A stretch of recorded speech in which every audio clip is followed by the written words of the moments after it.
ತಾಲೂಕಿನ ಹಂಡಿಗನಾಳ ಬಾಲಾಜಿ ಕನ್ವೆನ್ಷನ್ ಹಾಲ್ನಲ್ಲಿ ಆಯೋಜಿಸಿದ ಗುರುಪೌರ್ಣಿಮಾ ಮತ್ತು ಸತ್ಸಂಗ್ ಕಾರ್ಯಕ್ರಮದಲ್ಲಿ ಆಶೀರ್ವಚನ ನೀಡಿದ ಆದಿಚುಂಚನಗಿರಿ ಸಂಸ್ಥಾನ ಮಠದ ನಿರ್ಮಲಾನಂದ ಶ್ರೀಗಳು ಸಮಾಜದಲ್ಲಿ ಅನೇಕ ಮಹಾನ್ ಪುರುಷರ ಸಾಧನೆಯಲ್ಲಿ ಅವರ ತಾಯಂದಿರ ಪಾತ್ರ ಪ್ರಮುಖವಾಗಿದೆ.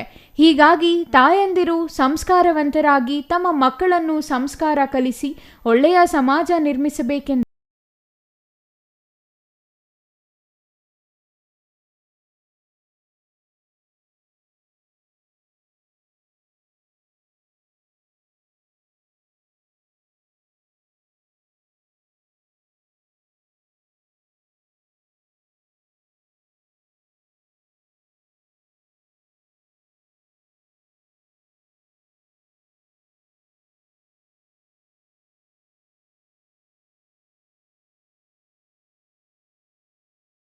ಈ ವೇಳೆಯಲ್ಲಿ ವಿವಿಧ ಪಕ್ಷಗಳ ನಾಯಕರು, ಸಂಘ ಸಂಸ್ಥೆಗಳ ಪದಾಧಿಕಾರಿಗಳು ಹಾಗೂ ಒಕ್ಕಲಿಗ ಸಮಾಜದವರು ಶ್ರೀಗಳಿಗೆ ಪಾದಪೂಜೆ ನೆರವೇರಿಸಿ ಗೌರವ ಸಲ್ಲಿಸಿದರು.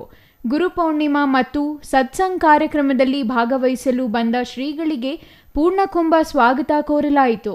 ಕಾರ್ಯಕ್ರಮದಲ್ಲಿ ರಾಜ್ಯ ಉನ್ನತ ಶಿಕ್ಷಣ ಸಚಿವ ಡಾಕ್ಟರ್ ಎಂಸಿ ಸುಧಾಕರ್, ಗೌರಿಬಿದನೂರು ಶಾಸಕ ಪುಟ್ಟಸ್ವಾಮಿಗೌಡ, ಆದಿಚುಂಚನಗಿರಿ ಚಿಕ್ಕಬಳ್ಳಾಪುರ ಶಾಖಾ ಮಠದ ಪೀಠಾಧ್ಯಕ್ಷ ಮಂಗಳಾನಂದನಾಥ ಸ್ವಾಮೀಜಿ ಇತರರು ಉಪಸ್ಥಿತರಿದ್ದರು. ಛಾಯಾ ರಮೇಶ್, ಸಿಟಿವಿ ನ್ಯೂಸ್, ಶಿಡ್ಲಘಟ್ಟ.